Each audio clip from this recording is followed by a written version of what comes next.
बिस्मिल्लाहिर्रहमानिर्रहीम। अस्सलाम वालेकुम डियर स्टूडेंट्स। आज का हमारा जो लेक्चर है वो है एक्सरसाइज 2.1 से रिलेटेड कुछ क्वेश्चंस हैं जो हम डिस्कस नेचर ऑफ रूट्स जो प्रीवियस लेक्चर में भी हम ये कर चुके हैं कि रूट्स की इकसाम मालूम करने के लिए हम डिस्क्रिमिनेंट यानी फ़र्क कुनिंदा को यूज़ करते हैं एंड देन उसके जो 4 पॉइंट्स हैं उनकी हेल्प से देखते हैं कि जो डिस्क्रिमिनेंट का आंसर है उसके मुताबिक हम कहते हैं कि इसके रूट्स ये होंगे। आज के इस लेक्चर में हम ये भी इसको साथ साथ वेरीफाई भी करेंगे कि उसको मुसावात को हल करके उसके रूट्स की तस्दीक हम करेंगे। तो क्वेश्चन है, find the nature of the roots of given equation and verify the result by solving equation. यानी कि मुदरजा झैल मुसावातों के रूट्स की इकसाम मालूम करनी है हमने और मुसावातों को हल करके रूट्स की तस्दीक भी करनी है। क्वेश्चन नंबर 2 का पार्ट नंबर 1 एंड 4 ये हमारे सिलेबस में शामिल है, तो मैं आपको पार्ट नंबर 4 जो है वो यहाँ पे सॉल्व करवाऊँगा। तो चलते हैं जी सोल्यूशन की तरफ। क्वेश्चन नंबर 2 पार्ट नंबर 4 में गिवन आपको क्वाड्रेटिक इक्वेशन है 3x² + 7x - 13 = 0।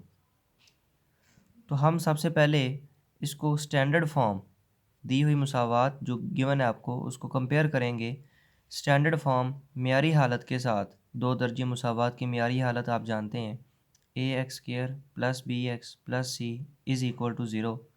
तो यहाँ से a की वैल्यू आपको 3 मिलेगी, b की वैल्यू आपको 7 क्योंकि b होता है x का कोफिशेंट और c होगा कांस्टेंट -13। अब आप जानते हैं कि डिस्क्रिमिनेंट फ़र्क कुनिंदा का फार्मूला क्या है, b² - 4ac। इसमें b, a और c की वैल्यूज़ ऊपर से जो फार्मूला में आपने देखी हैं ये a, b और c की वैल्यूज़ यहाँ पे पुट की। 7 का स्क्वायर 49, a और c की वैल्यूज़ 3 और -13 जब हम पुट करेंगे तो इनको मल्टीप्लाई करते हैं तो इन तीनों नंबर्स को आप मल्टीप्लाई करें आपको आंसर मिलेगा 156। पॉजिटिव इसलिए आएगा कि ये नेगेटिव और ये नेगेटिव आपस में जब मल्टीप्लाई होंगे तो आंसर पॉजिटिव आएगा। ये दो नंबर आप ऐड करें तो आंसर 205। तो अब देखिए कि आपका डिस्क्रिमिनेंट जो है वो एक पॉजिटिव नंबर है यानी कि एक मुस्बत अदद है, लेकिन क्या ये एक परफेक्ट स्क्वायर है, यानी कि इसका अगर हम जज़र लें तो आपको एक परफेक्ट नंबर मिलेगा तो नहीं। तो यानी कि जो डिस्क्रिमिनेंट है वो पॉजिटिव तो है लेकिन परफेक्ट स्क्वायर नहीं है यानी मुकम्मल मुरब्बा नहीं है। तो आप क्या कहते हैं, as discriminant is positive and not a perfect square therefore the roots are. तो जब बेटा आपका डिस्क्रिमिनेंट पॉजिटिव और परफेक्ट स्क्वायर ना हो तो रूट्स हमेशा इरेशनल एंड अनइक्वल होंगे। यानी कि अगर फ़र्क कुनिंदा की कीमत मुस्बत और नामुकम्मल मुरब्बा हो तो इसलिए मुसावात के जो रूट्स हैं वो गैर नातक और ना बराबर होंगे। जब हमारे पास डिस्क्रिमिनेंट पॉजिटिव और परफेक्ट स्क्वायर आए तो हम कहते हैं रूट्स रैशनल और अनइक्वल होंगे, यानी कि उस वक़्त नातक और ना बराबर होंगे। अब हमारा चूँकि पॉजिटिव तो है लेकिन परफेक्ट स्क्वायर नहीं है, लिहाजा हमने कहा कि रूट्स जो हैं वो इरेशनल एंड अनइक्वल होंगे। ये तो था आपकी जो बुक में आपको क्वेश्चन दिया जाता है, लेकिन इसके साथ साथ आज का जो हमारा एक थोड़ा सा स्पेशल काम ये है कि अब हमने इन मुसावातों को हल करके रूट्स की तस्दीक भी करनी है कि वाकई इस मुसावात के जो रूट्स आएंगे वो इरेशनल होंगे। याद रहे कि ये जो आपने 205 डिस्क्रिमिनेंट निकाला है ये इसके रूट की वैल्यू नहीं है, यानी ये 205 इस इक्वेशन का हल नहीं है, रूट नहीं है। ये तो डिस्क्रिमिनेंट है, फ़र्क कुनिंदा है। हमने इस मुसावात को हल करना है। हल करने के लिए आप फर्स्ट चैप्टर में 3 मेथड पढ़ चुके हैं, जिसमें पहला होता है तजज़ी का, दूसरा फैक्टराइजेशन का, सॉरी उसको इंग्लिश में हम फैक्टराइजेशन कहते हैं, दूसरा आपका क्वाड्रेटिक फार्मूला, दो दर्जी फार्मूला आएगा, और तीसरा होगा कंप्लीटिंग स्क्वायर यानी कि तकमील मुरब्बा। तो उन 3 तरीक़ों की मदद से कोई से तरीके से भी आप इसको हल करें तो इसके रूट्स हम देखेंगे कि ये इसके कैसे आते हैं। तो यहाँ पे हमने इसको वेरीफाई करना है, verification by solving the equation, यानी कि मुसावात को हल करके हम उसकी रूट्स की तस्दीक करेंगे। तो मैं इसको बाय क्वाड्रेटिक फार्मूला सॉल्व करूँगा दो दर्जी फार्मूला की हेल्प से। तो वो क्या है, -b + -b² - 4ac² √/2a। कीमतें पुट करें, b की वैल्यू 7, वही 7 यहाँ पे, a की वैल्यू 3, c की वैल्यू -13 और नीचे भी a की वैल्यू 3 आपने पुट की।